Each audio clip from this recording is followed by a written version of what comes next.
Voltando aqui. E daí a gente falou que tem algumas propriedades importantes desse fluido, né? E quais são as propriedades importantes desse fluido que ocupa a plataforma continental?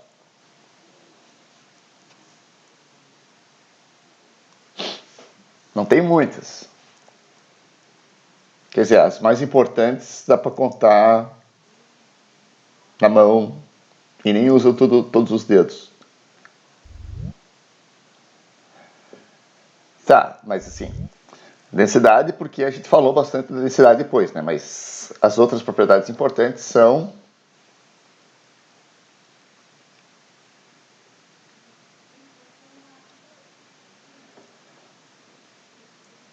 Quando a gente fala de propriedades da água, do mar, especificamente, a gente fala de duas propriedades específicas. Quais são elas?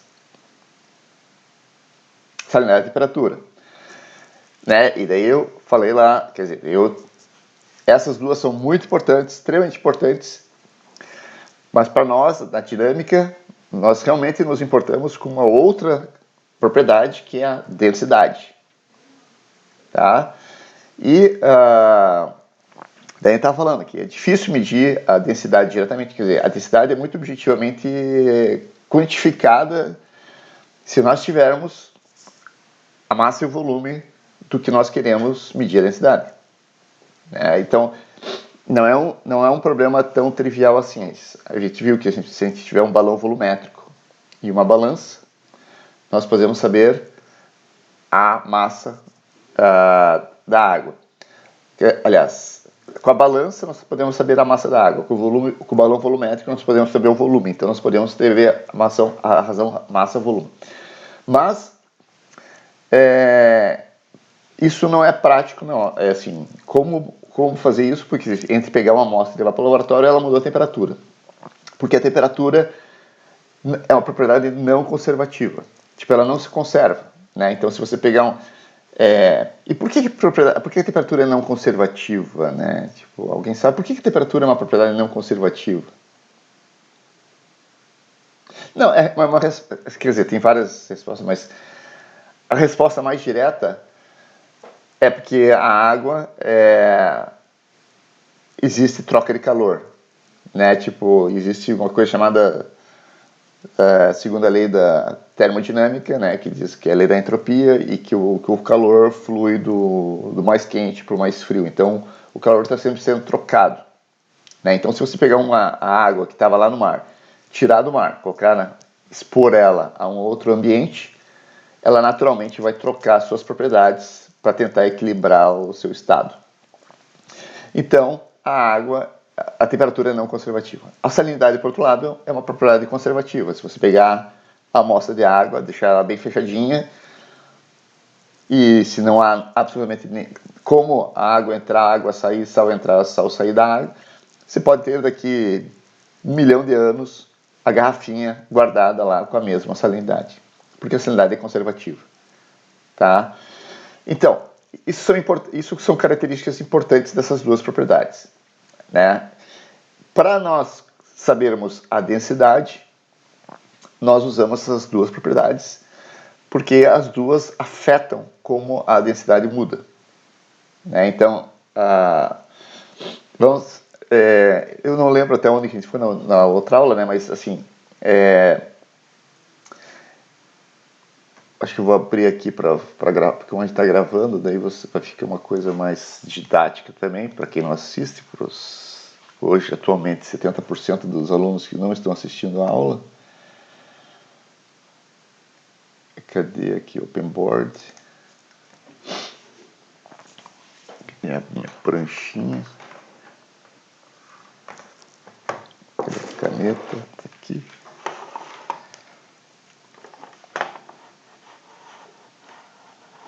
Sumiu o mouse. Cadê o mouse?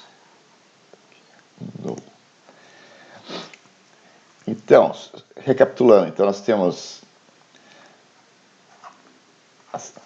Aliás, tem que compartilhar. Compartilhar tela.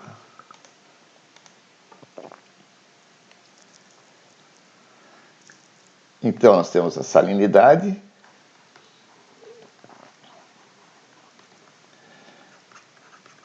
e a temperatura. Né? E então a salinidade ela é conservativa, porque só ela é conservativa porque ela não entra em nenhum ciclo biológico, bioquímico. Tipo, o cloro e o sódio, eles não formam moléculas com componentes orgânicos, nem nada assim. Então, se você tem sal, você vai ter aquela quantidade de sal. Não muda. O sal pode entrar, o sal pode sair, mas o sal não vai mudar. E tem a temperatura, que é uma propriedade não conservativa.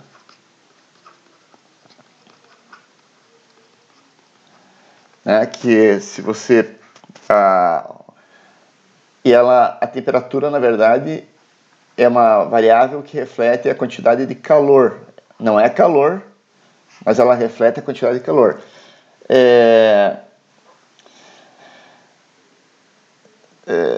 Só lembrando assim, qual que é a unidade de temperatura?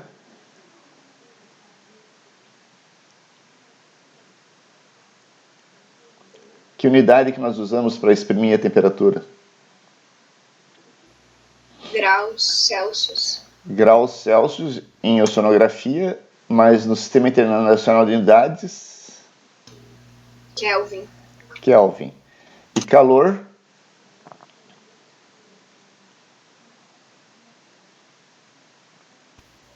Joules. Joules. Tá, então...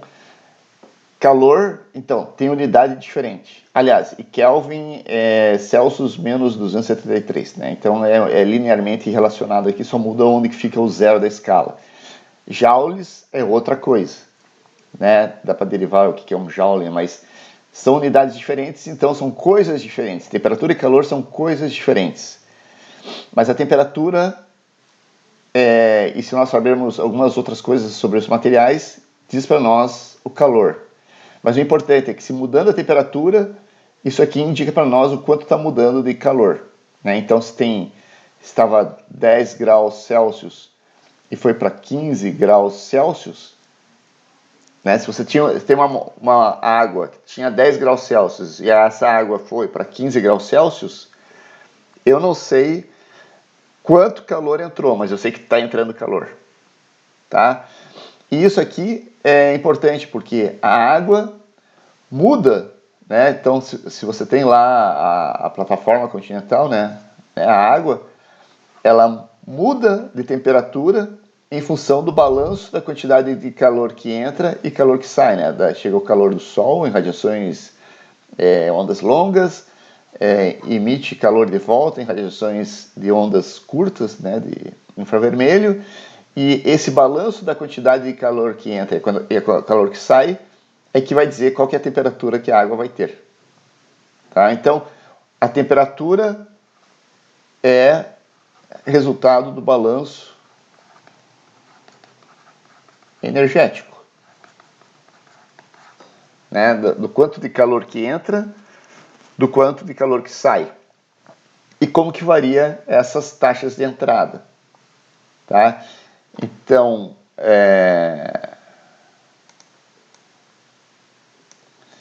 e aqui também, nessa revisão sobre propriedades da água,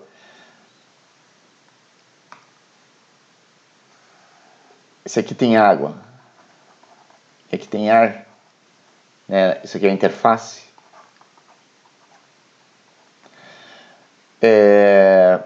Existem 3 mecanismos pela qual o calor pode ser trocado. Né? Esses seriam... E eu acho que isso é relativamente importante de vocês saberem também, lembrarem, né? Mas vocês lembram quais são os 3 mecanismos pela qual o calor pode ser trocado? Quer dizer, como que o calor pode fluir na interface ar-água? São 3 mecanismos.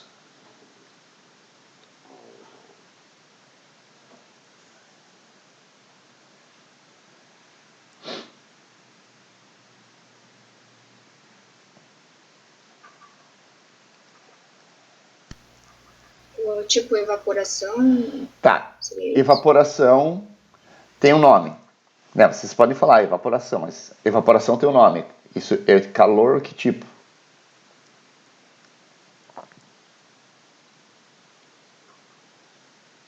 Tá, evaporação.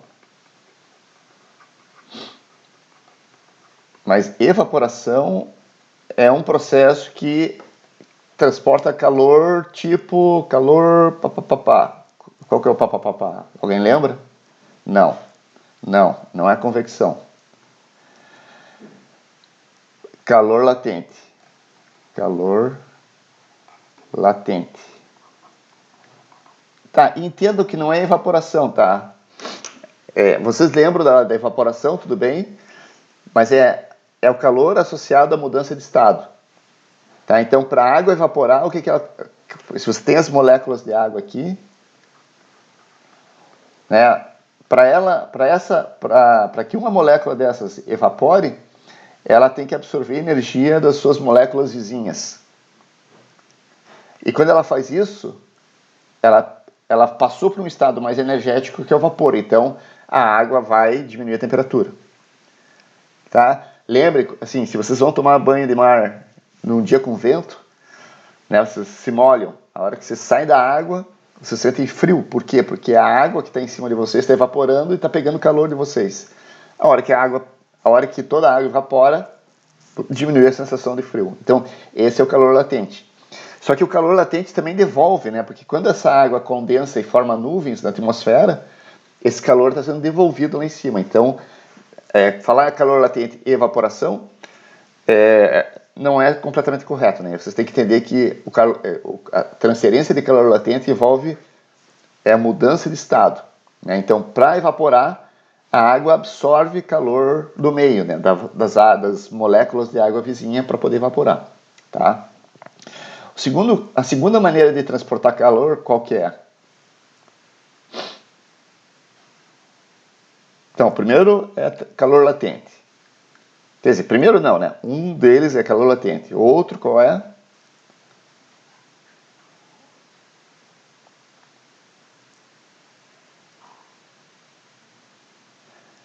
O simples contato aqui da água e o ar, se eles tiverem temperatura diferente, né? Então, se a água estiver a 28 graus e o ar estiver a 25 graus, o que vai acontecer aqui?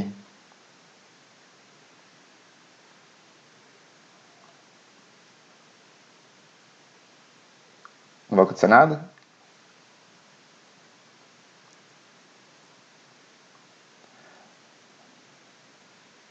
A água vai transferir calor do mesmo processo que se vocês pegarem um garfo e colocarem ele na chama do fogão. Né? Se vocês pegarem um garfo e colocar na chama do fogão, o que vai acontecer?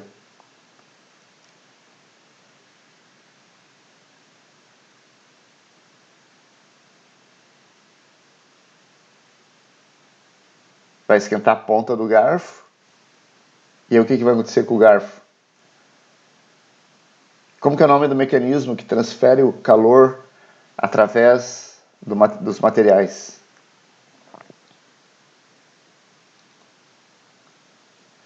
Vai conduzir calor. Mas o modo de transferência de calor, como que é o nome? Bom, gente, vocês precisam... Acho que isso aqui não é assunto exatamente da nossa disciplina aqui, mas são coisas importantes que de conhecer, assim... Tipo, não é difusão, é calor sensível. São alguns elementos importantes que, por exemplo, entender que essas coisas existem, tá? Quando mudança de temperatura envolve extremamente importante, porque isso vai regular a temperatura dos oceanos, né? E como que o calor ele muda de um lugar para o outro, né? Quer dizer que a Terra recebe calor, a Terra devolve calor, isso muda a temperatura dos oceanos, isso muda a temperatura da atmosfera, e esse fluxo de calor é um tópico bastante importante que os oceanógrafos devem ter um conhecimento assim mínimo, tá? Então tem o calor latente, que é a mudança de estado, tem o calor sensível, que é simplesmente o contato da superfície em temperaturas diferentes. Isso aqui pode ser o contrário também, né? Se aqui tiver, sei lá, 28 graus e aqui tiver 25 graus, vai acontecer o contrário. Então, o calor sensível pode ser em qualquer direção. Tá? E também vai acontecer o quê? Se a água aqui está a 25 graus Celsius, existe a lei de Stefan Boltzmann, né? Que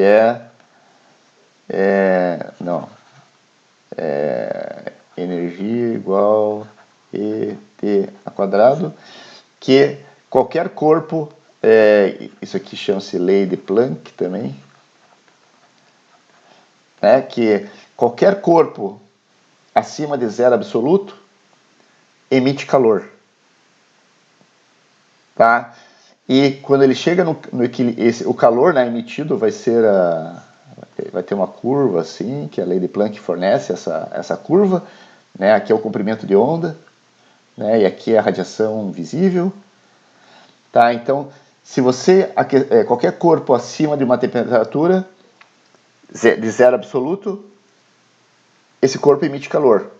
E quando ele recebe calor, né, por exemplo, recebe calor do Sol e emite calor de volta, quando entra no equilíbrio de radiação, a quantidade de energia emitida é proporcional à sua temperatura elevada à quarta, vezes uma constante.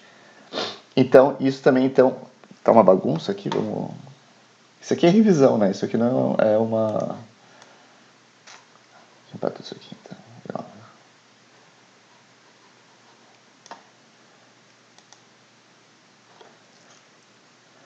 Então, balanço de calor. Então, existe troca através de calor latente, né? Que eu vou colocar aqui evaporação. Existe troca de calor sensível, que é condução térmica. Existe calor radiativo. Não é radioativo, é radiativo de radiação. Radiativo. Eu vou colocar aqui emissão infravermelha. Aliás, não é errado aqui, porque é troca. Então eu vou colocar aqui, vou apagar aqui.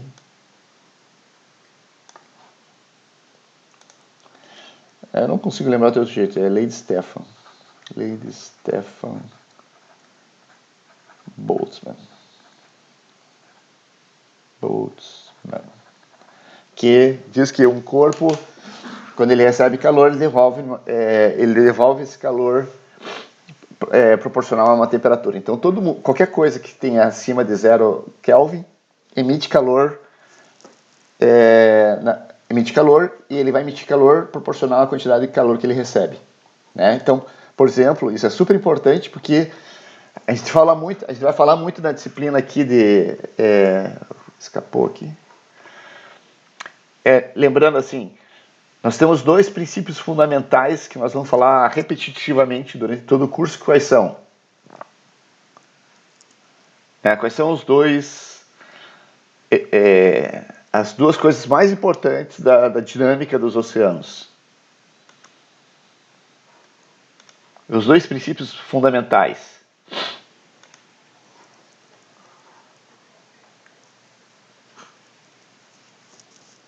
Então, pessoal, quais são os dois princípios fundamentais? Conservação de massa e conservação de momento. Mas esse aqui é um outro princípio, que é o princípio de conservação de energia, tá? Que ele é extremamente importante também, só que ele não é tão importante assim para explicar a dinâmica dos oceanos. Ele é super importante, mas ele fica em segundo plano nos nossos problemas, tá? Que é o princípio do balanço de calor, tá? Então, que em suma, a primeira lei da termodinâmica, que diz que a quantidade de energia no universo é constante. Tá? Então, calor entra, calor sai. Tá? Então, isso faz parte de um princípio físico também muito importante. E o calor é trocado através desses três processos aqui, que são processos que atuam de maneira diferente.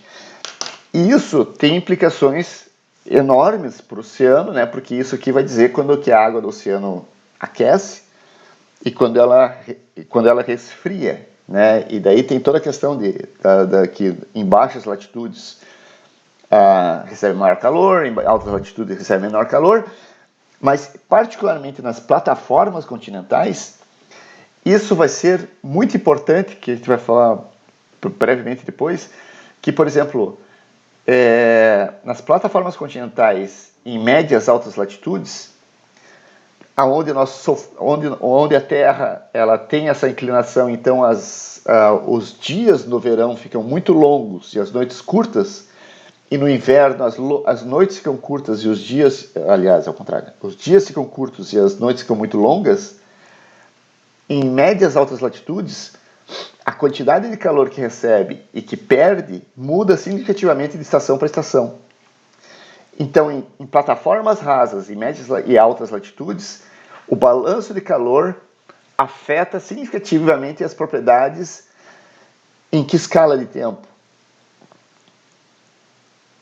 Na aula passada, enfatizamos nas escalas de tempo, né? Mas eu estou falando para vocês agora do balanço de calor, calor que entra, calor que sai, e que em médias e altas latitudes, uma coisa muito importante é essa variação que nós temos entre o verão e o inverno. O verão nós temos dias longos e noites curtas, e no inverno nós temos noites longas e dias curtos. O que isso muda em relação ao balanço de calor? O que é óbvio, né? Mas o que obviamente vai acontecer com a plataforma continental nessas áreas?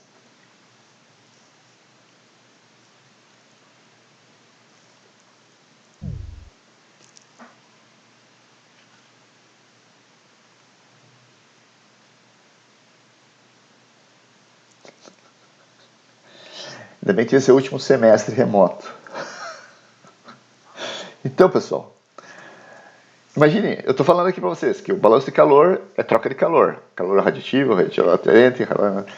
Imagine o que afeta a sazonalidade no balanço de calor.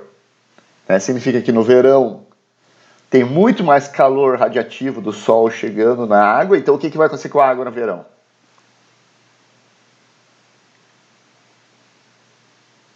Tá, vocês tomam banho de... Assim, quem mora no cassino toma banho de mar no cassino.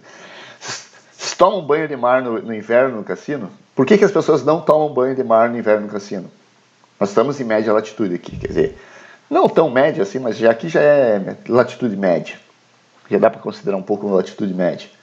Por que não é bom tomar banho no inverno? De mar, né? Porque a água fica muito fria. Por que a água fica muito fria no inverno? Porque tem muito menos radiação chegando e logo, por consequência, a água vai ficar fria. Apesar que tem também o processo de advecção, mas um efeito muito importante em águas rasas é que no verão tem mais energia do sol chegando. E aí também tem outros fatores associados, mas esse é muito importante. Quer dizer, no verão tem mais radiação, a água vai esquentar. No inverno tem menos radiação, a água vai esfriar. Assim como o ar, né? Não é só a água. Então, isso coloca isso é muito mais observável nas plataformas continentais, porque elas são rasas e é um volume menor de água para ser aquecido ou esfriado. Tá? Então, isso aqui coloca uma componente importante na variabilidade do sistema, que é a variação sazonal, quer dizer, o período que recebe mais calor, o período que recebe menos calor. E isso aqui traz uma implicação que talvez vocês tenham visto lá em oceanografia física, não sei se vocês viram, não sei porque aqui é diferente as disciplinas. Deixa eu achar meu Google aqui, cadê meu Google?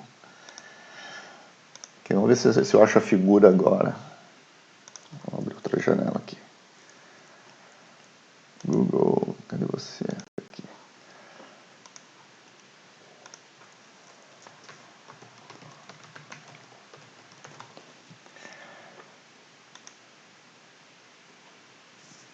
Eu acho que essa figura aqui serve.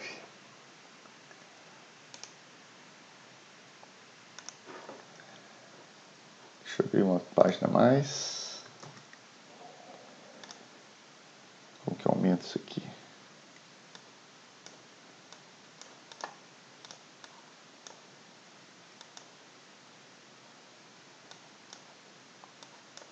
Saco. É uma figura que você não pode mexer nela.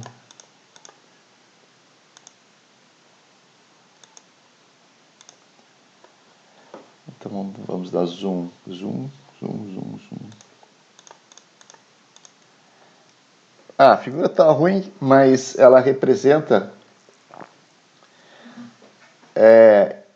aquele fenômeno que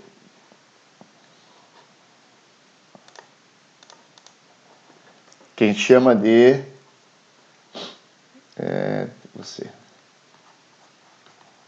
termoclina sazonal. Então eu espero que você talvez já tenha escutado essa palavra antes, que chama-se termoclina sazonal. Então aqui vocês estão vendo, aqui é a profundidade abaixo da superfície, né? Profundidade, não é a profundidade, é o nível abaixo da superfície, né? 20 metros, 40 metros, aqui vai indo até aqui 140. Se vocês não conseguirem ler, aqui está o 20 metros, aqui está o 0, e aqui está 140 metros. E aqui está a temperatura, em graus Celsius. Tá? Então aqui está 5 graus, e aqui está 30 graus. Tá? Então, o que nós temos? No inverno, pouco calor chegando, e ainda nós temos os efeitos das tempestades. Então, tempestades significam ondas grandes e muito vento soprando na superfície da plataforma.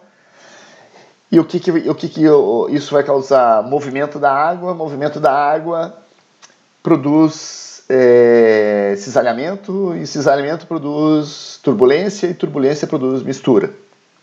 Nessa ordem. Então, se você coloca movimento na água, você está colocando energia cinética, e a energia cinética que você está colocando na água vai ser convertida em energia turbulenta cinética, energia cinética turbulenta, e essa energia produz mistura e dissipa o movimento. Então é assim que funciona. Então, quando você tem muito movimento na água, produzido por tempestades, por ondas e o vento empurrando a água na superfície, você tem muita mistura. Tá? E aí, então, no inverno, o perfil de temperatura, se a gente fosse abaixar um CTD, ele seria assim. Você tem 15 graus da superfície e tem 15 graus no fundo. A coluna, ela é, no inverno, a coluna é homogênea.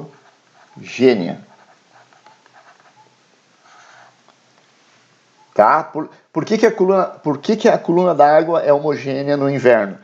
Porque você tem muita energia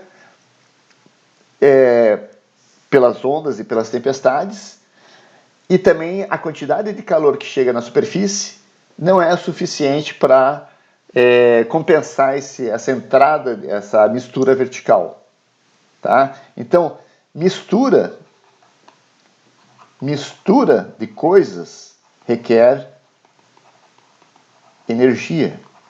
Se alguém já teve alguma experiência, por exemplo, até uma experiência interessante, porque fazer cimento, você tem que misturar o cimento com a areia, com brita e com água. E fazer isso na mão, aí vocês vão ver o quanta energia é necessário para você misturar essas coisas.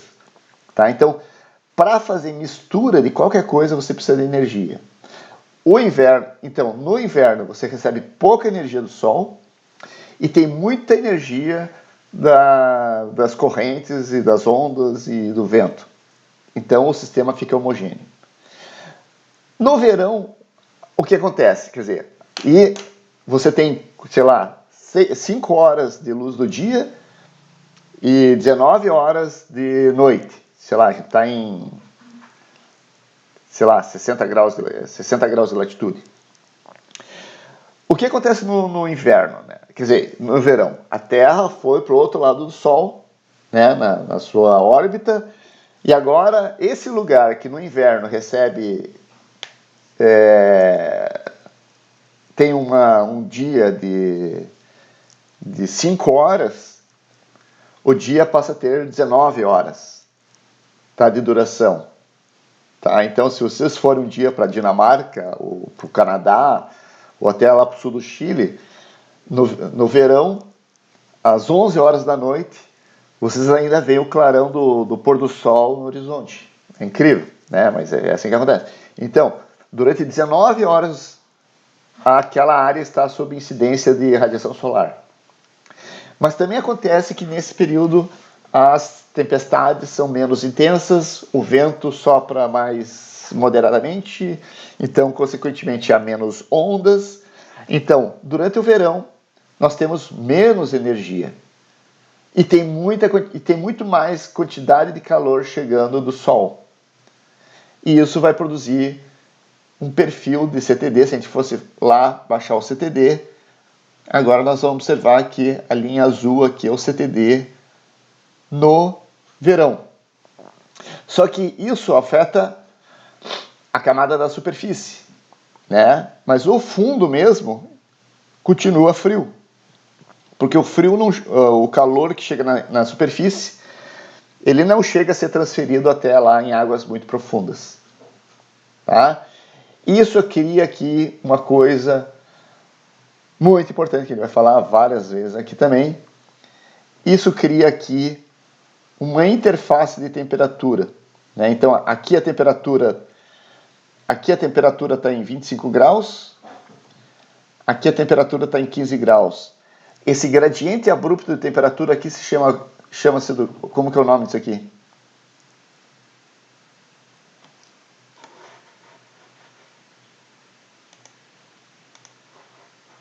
Termoclina, né? E essa termoclina aqui,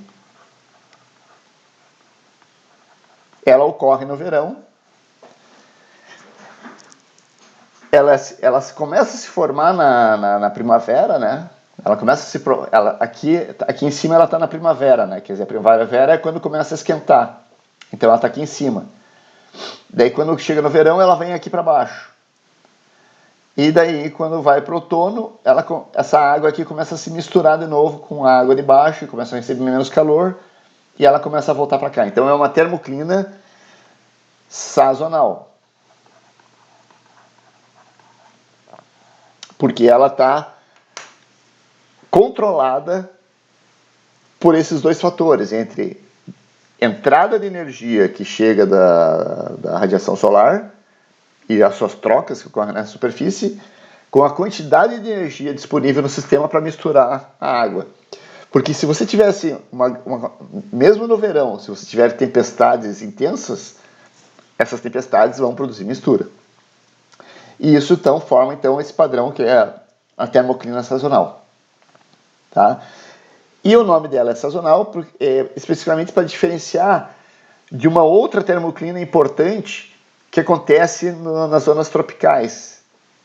Né? Nas zonas tropicais nós temos uma outra termoclina que tem um outro nome. Qual que é o nome da outra termoclina?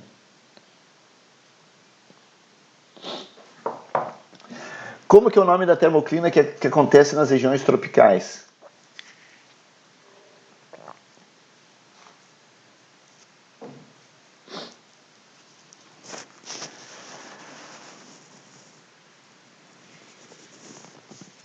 Tá, o João vai ganhar todas as estrelinhas, né? Só é o único que responde uma coisa aqui.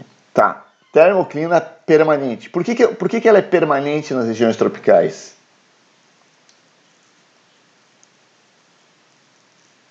O aporte de energia do Sol é relativamente constante ao longo do ano? Os dias, nas zonas intertropicais, os dias têm a duração mais ou menos uniforme.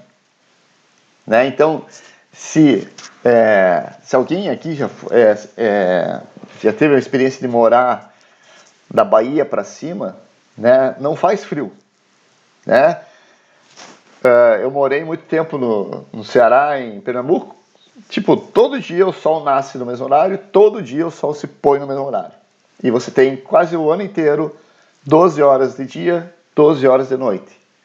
Né? E isso, então, o vento torna-se mais regular.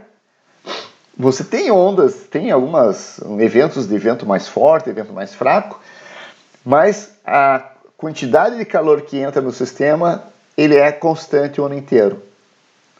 E aí nós não temos essa variabilidade sazonal que nós temos em médias e em altas latitudes. Tá? Isso nas plataformas afeta também o que acontece nas plataformas.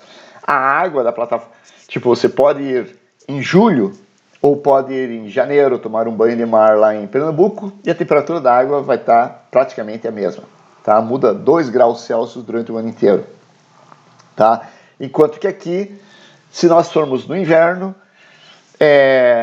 pelo balanço radioativo aqui, a temperatura da água ficaria em torno dos seus 14, 15 graus. Tá? Ela esfria mais porque tem as correntes que trazem águas do sul para cá, né, que com influência da água da corrente da Patagônia. Então aqui a água chega a 11 graus com efeito de advecção também. Mas se não houvesse advecção, a água aqui ficaria uma temperatura, sei lá, de uns 14 graus Celsius, pelo balanço energético. E no verão agora a água fica 29 graus Celsius, tá?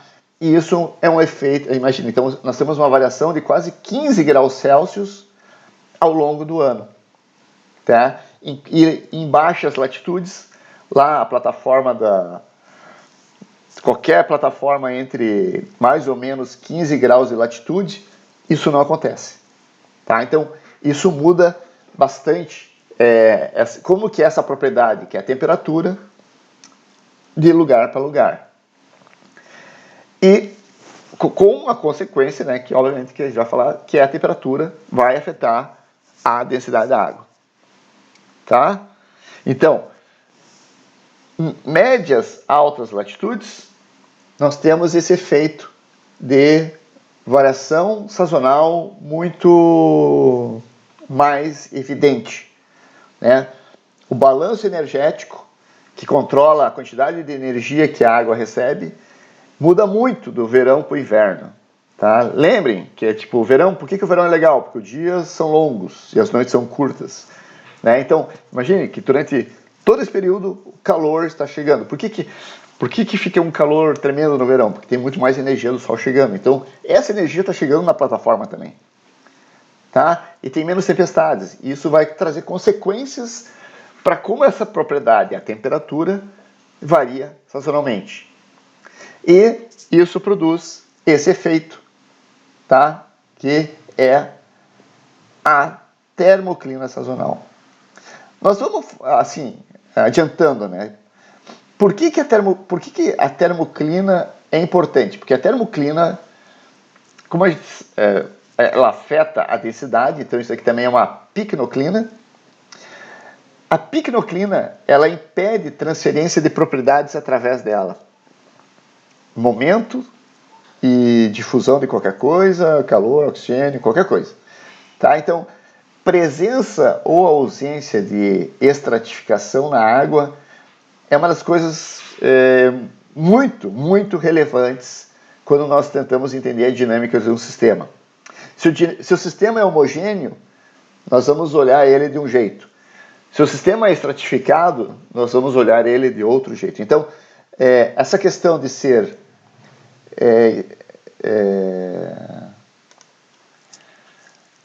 esse balanço entre ser homogêneo e ser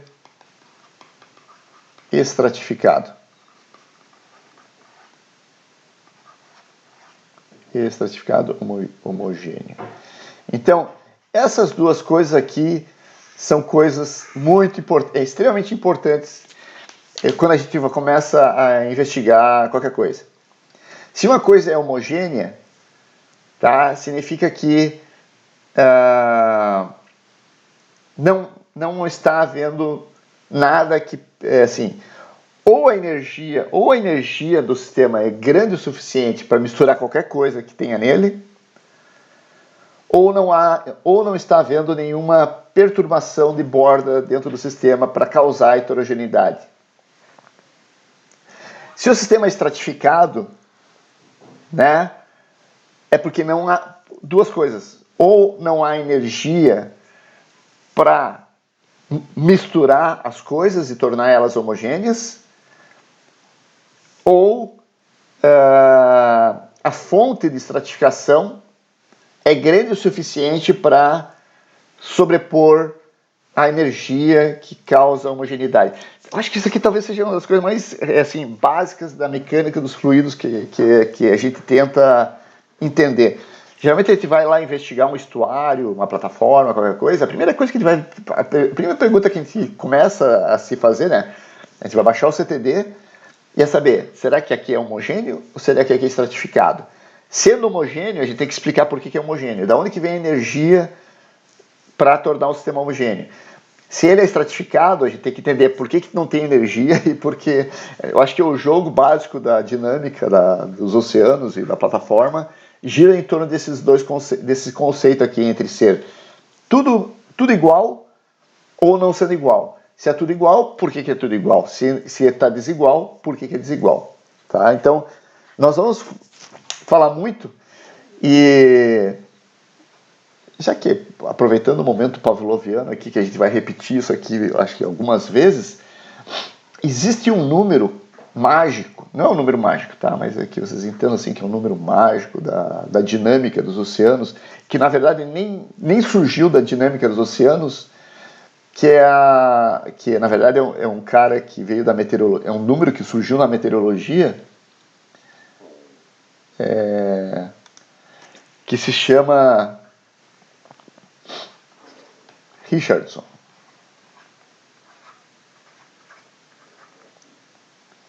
Né? E se chama-se número de Richardson. Assim, por acaso dos acasos, alguém já ouviu falar desse número aqui? Em dinâmica dos oceanos, assim, dinâmica costeira, em dinâmica de estuários, cara, esse assim, é difícil ver um paper de dinâmica que o número do Richardson não esteja citado ou usado de algum jeito. Alguém aqui, assim, é curiosidade minha, assim, alguém já ouviu falar disso aqui em alguma disciplina, outro lugar? Bom, esse número de Richardson, tá? Ele é um número que na verdade, assim, ó, que é exatamente isso aqui. Ele tenta ponderar essas duas coisas. Ó, a Ana Carolina ouviu, porque, cara, é impossível falar de mistura, homogeneidade sem falar do Richardson. Tá? Então, o número de Richardson, ele relaciona a estratificação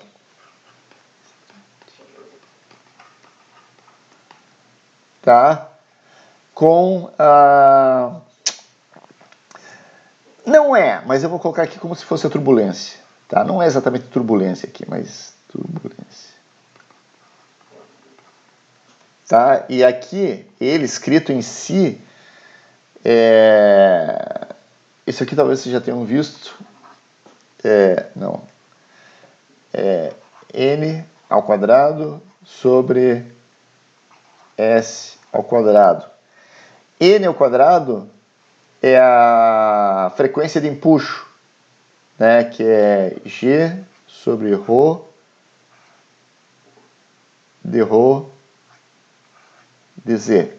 Né? Então, isso aqui é a frequência de Bruno-Weisel, frequência de empuxo, que possivelmente vocês já viram em dinâmica, que quantifica para nós o grau de estratificação da coluna d'água. Né? Então, isso aqui, ó, variação da densidade na profundidade.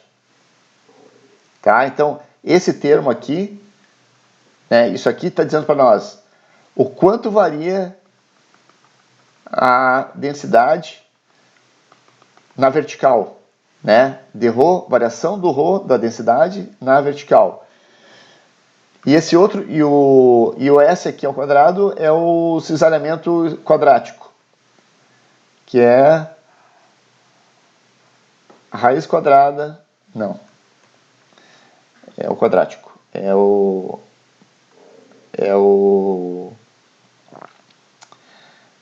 du dz ao quadrado. Então, isso aqui, ó, variação da velocidade na vertical. Então, se toda a velocidade vai para um lado e uniforme, não tem cisalhamento, né? Cisalhamento envolve fricção, tá? Então, e fricção produz turbulência. Então, por isso que eu coloquei turbulência aqui, tá? Não é turbulência, na verdade é o cisalhamento ao quadrado. Quando você tem fluidos se movimentando com velocidades diferentes, isso produz cisalhamento entre eles. E o cisalhamento entre os fluidos produz turbulência, e a turbulência produz mistura, tá? Então, esse número de Richardson é um número que nós temos, assim, que a gente usa muito, e ele quantifica, então, o quão estratificado... Na verdade, o que esse número fornece é se o que nós estamos vendo é estável ou não é estável. E aí tem um número cabalístico, que é 0,25, que se o número do... 25, não é 20? Se o número for maior que 0,25, a mistura, a coluna d'água está instável. A tendência dela é misturar.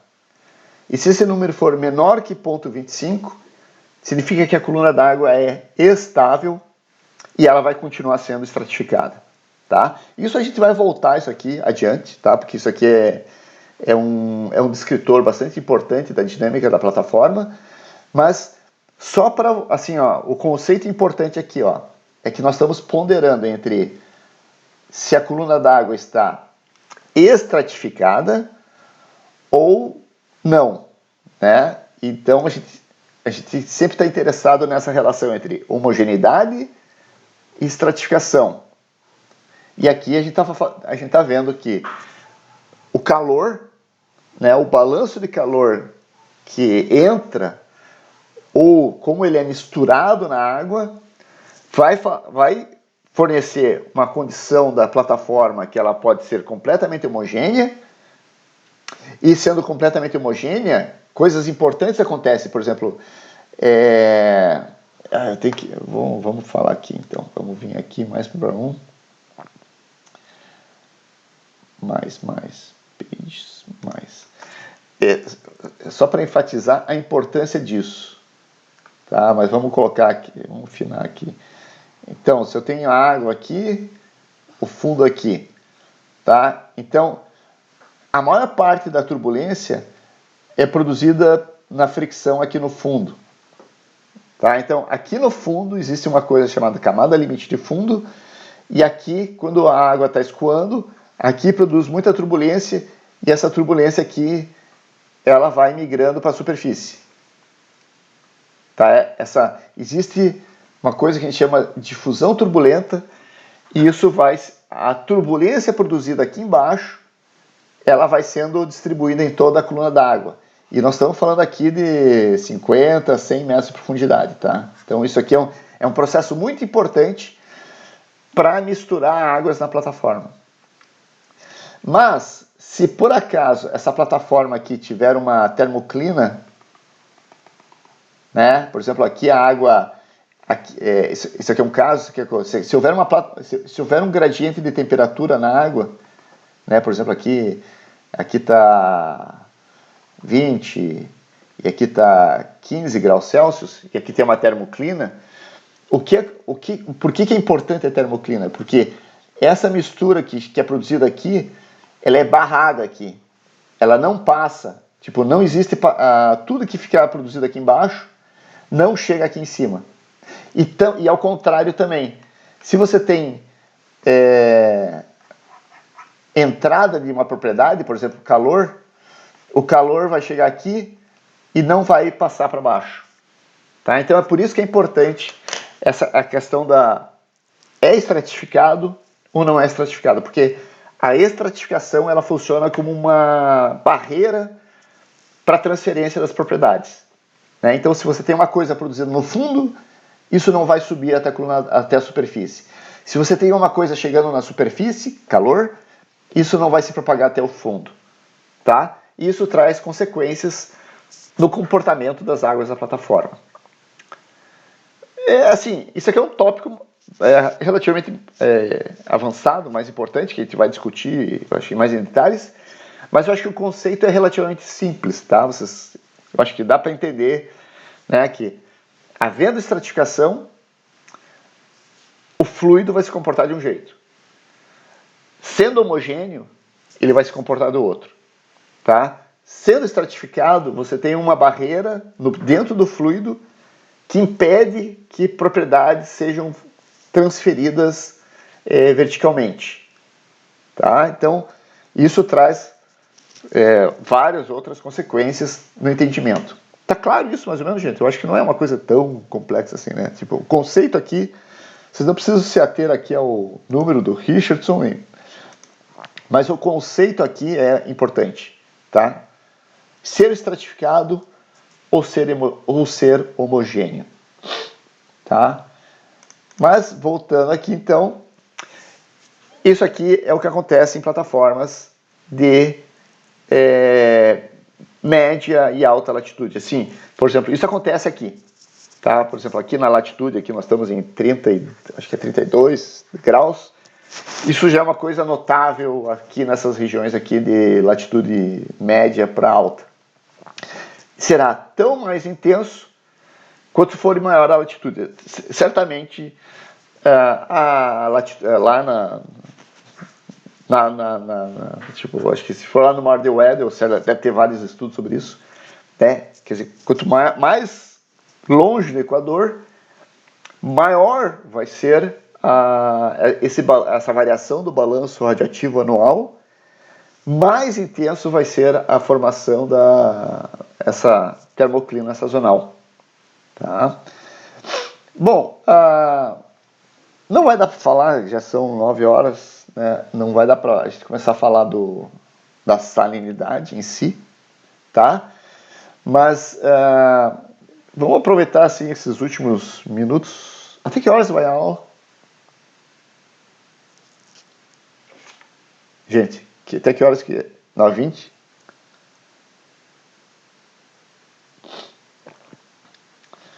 Então dá para falar da outra, assim. Acho que dá para começar pelo menos.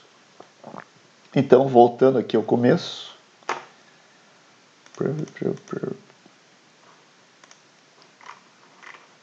Mãozinha. Tá, tudo isso aqui foi sobre calor, temperatura. Tá, então, calor entra, calor sai. E se você tem esse calor se propaga dentro do corpo através de condução térmica, né? Que você também pode. E vai aquecer, vai esfriar, e se tem mais calor, menos calor, isso pode criar estratificação ou não. Tá? Então, temperatura, é isso aqui, ó. Temperatura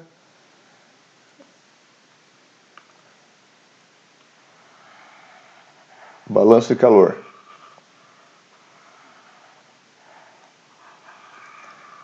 Tá? E o calor podendo ser trocado através de calor latente, calor sensível ou calor radioativo. Tá? Então, esses são os 3 mecanismos pelo qual o calor pode entrar ou sair da água. Tá? Bom, calor latente geralmente é só de saída. Esse aqui é unidirecional, é só de saída, mas esses dois aqui pode ser de entrada, pode ser de saída. Agora vamos falar da salinidade. Começar a falar da salinidade. Enquanto que temperatura, vamos fazer aqui, não, caneta.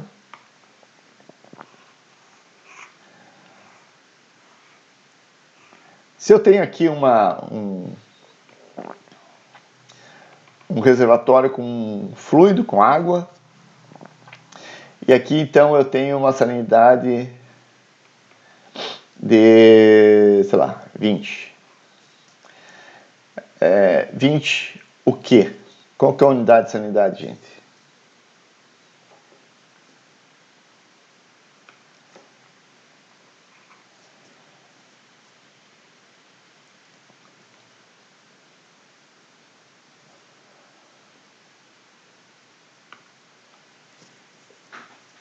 O João está dizendo que a salinidade tem unidade Siemens por metro. Ainda bem que ele lembrou que Siemens por distância, né, por metro, não é unidade de salinidade, é unidade de condutividade elétrica da água, que a gente usa para medir, para inferir a salinidade, né? Mas aqui no caso já é salinidade. Então, gente, qual é a unidade da salinidade? Porque, por incrível que pareça, a salinidade, se perguntar assim, qual a característica mais característica básica, basal dos oceanos, é o fato de ele ser salgado, né? Então, oceanografia é o fato de trabalharmos com água salgada, né? Então, acho que todo mundo tem que ter uma ideia muito boa do que é salinidade e qual é a unidade que usamos para expressar essa variável. A Ana Carolina colocou aqui PSU, né? O que significa PSU?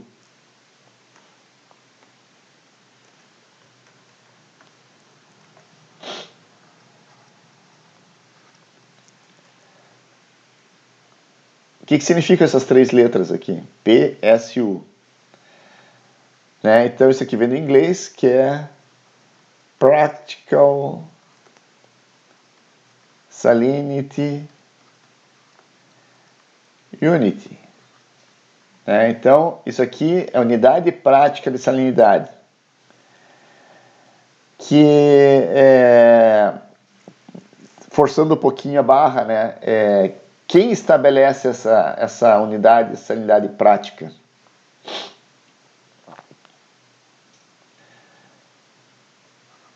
É Unesco,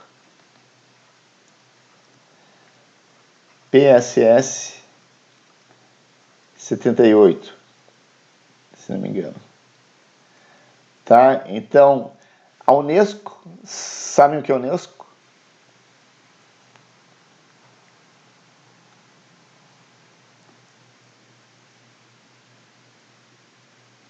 Sim? Não? Alguém sabe o que é a Unesco?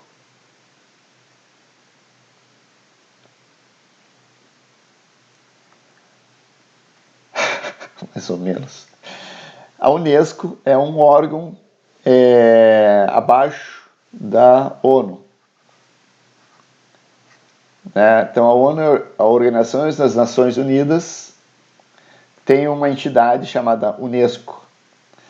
E essa Unesco aqui, ela tem várias funções, e uma das funções da Unesco é a uniformização e padronização de parâmetros oceanográficos. Tá? Porque é importante, porque quando eu medi a salinidade aqui no Brasil, aqui no Cassino, esse valor de salinidade seja o equivalente à salinidade medida no Mar do Norte, lá na Noruega, ou no Mar da China, lá no Japão, ou no Mediterrâneo, lá na Croácia, ou lá em Bali. Então, a salinidade ela tem que ser medida do mesmo jeito em todos os lugares. Assim como a temperatura, né?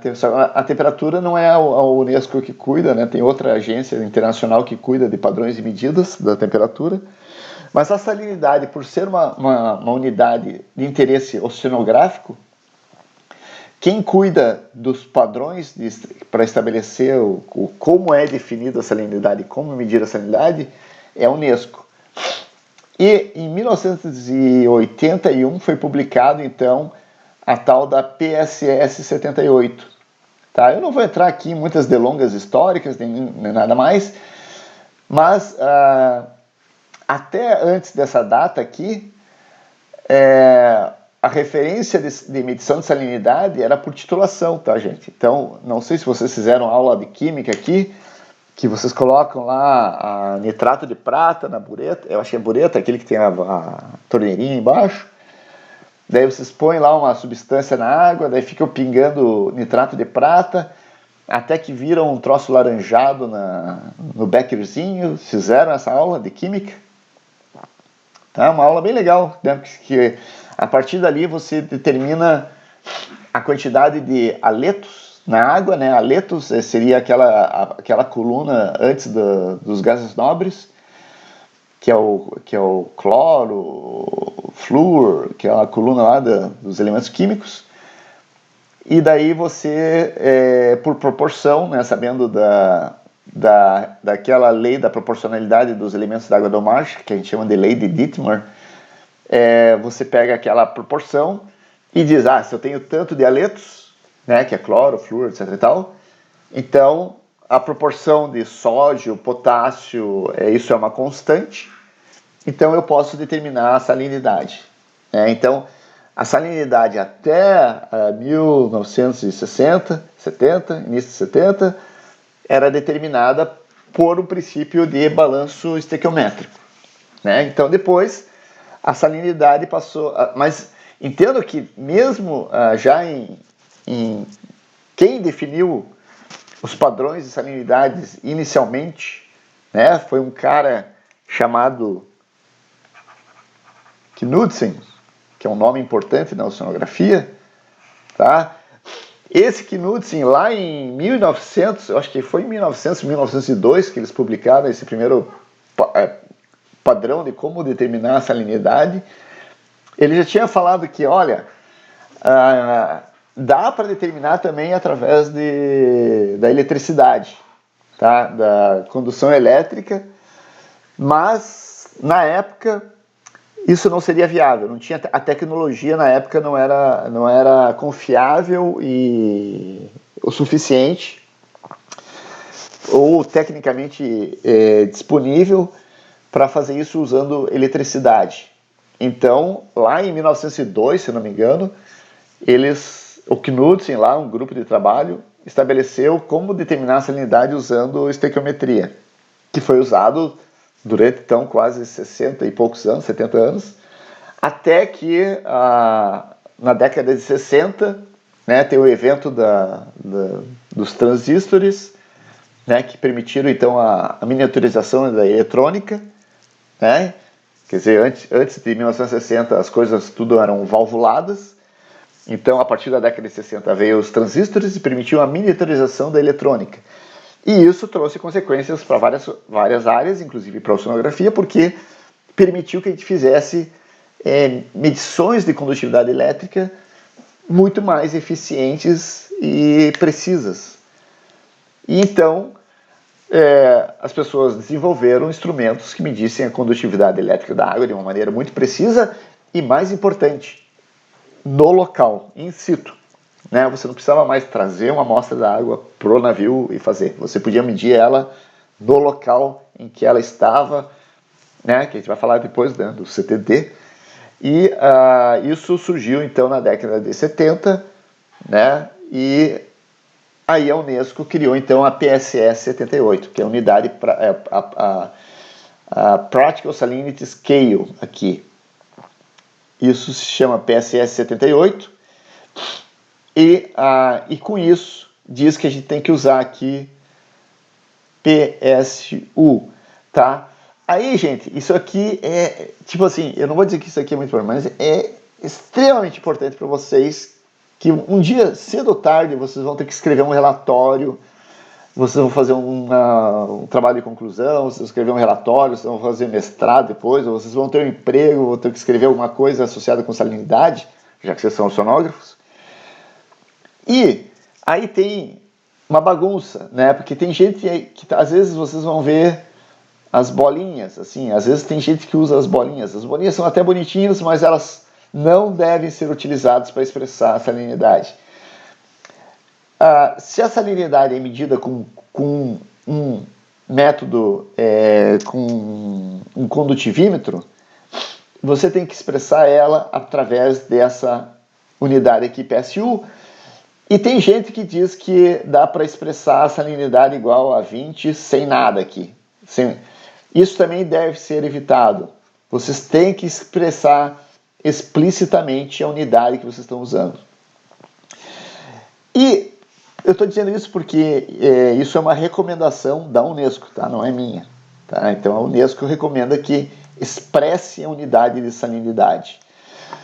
Porque não tão recente assim, mas por incrível que pareça, tem muita gente que não ignora isso, mas em 2010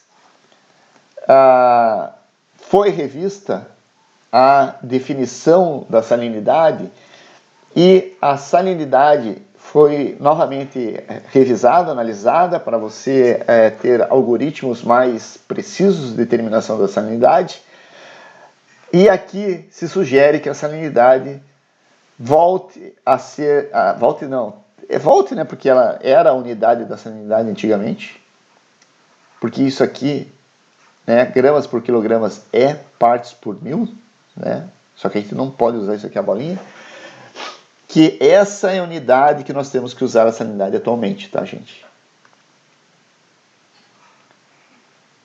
Tá, então, eu digo isso, assim, eu enfatizo isso porque, por incrível que pareça, nós estamos em 2021 e tem gente que ainda não conhece essas coisas aqui, tá? Os sonógrafos, professores, colegas aí que a gente vai conversar e eles não se ligaram esse aspecto muito importante da sonografia, tá? Então, em 2010, 21 anos atrás, a salinidade foi revista e a recomendação agora é que você use essa unidade aqui. É curioso, assim, você pode continuar usando o teu mesmo CTD que você usava antes, mas agora, quando você for expressar a salinidade, expressar ela através de gramas de sal por quilogramas de água do mar. Alguém já tinha escutado essa historinha antes? Por curiosidade. Tá, então... Bom, então estou escutando aqui. Tá? E é importante porque isso, cara, isso não é nem tão atual, tá? Mas isso faz parte de ser oceanógrafo. Saber como o oceanógrafo trabalha com água salgada, como que eu expresso a salinidade. Tá? Eu, assim, às vezes eu fico com preguiça de escrever grama por quilograma, às vezes eu escrevo PSU ainda, mas eu sei que eu estou fazendo errado, tá? A maneira correta de a gente expressar a salinidade é gramas por quilograma, tá, gente? Voltando aqui, já estamos terminando a aula, então, bom, vamos ficar por aqui, porque aí depois a gente tem mais tempo para falar com calma do resto que eu tenho que falar sobre a salinidade. Então, já são 9h15, não sei se alguém quer fazer alguma pergunta, alguma colocação. E outra coisa, gente, antes que vocês... Eu estou avisando, né, aos presentes, e também está sendo gravado aqui, que eu estou pensando em fazer... Eu estava pensando em fazer uma prova no final do semestre, mas eu estou pensando em fazer mais provas durante o semestre, tá? Então, talvez 3, né? Talvez uma próxima semana, para aí eu posso separar o conteúdo, né, que nós estamos vendo até o momento, e aí fica 3 provas, eu divido a nota nessas 3 provas e atividades também extra. Na próxima fica talvez muito próximo, mas como é prova de marcar X e prova, né, de remota, talvez a gente possa marcar então não para a próxima, mas na outra próxima, mas não no horário de aula, tá? Vocês vão ter que fazer a prova em horários fora do horário de aula, mas a ideia é aplicar 3 provas, e cada prova focando no conteúdo que foi visto por exemplo, essa aqui é a nossa terceira ou quarta aula? Quarta aula, quer dizer, quarta semana de aula. Então, eu vou focar o conteúdo nisso que nós falamos até agora, e daí fazer avaliação baseada nessas 3 provas, tá? E tentaremos fazer também atividades complementares para vocês poderem complementar a nota também com relatórios, mas em função dessa dificuldade de aulas remotas e tal, né, então fica tudo muito difícil. Porque, em teoria, vocês são 50 alunos, né, mas a gente vê só aqui meia dúzia, menos de meia dúzia, não, agora temos 8, tá? Então, eu acho que é o jeito de fazer uma avaliação, tentar fazer uma avaliação mais coerente com vocês. Ok? Alguém tem alguma pergunta? Alguma curiosidade que queira? Tá tudo bem? Como default, né? Tipo, tá tudo tranquilo. Então tá, pessoal. Então nos encontramos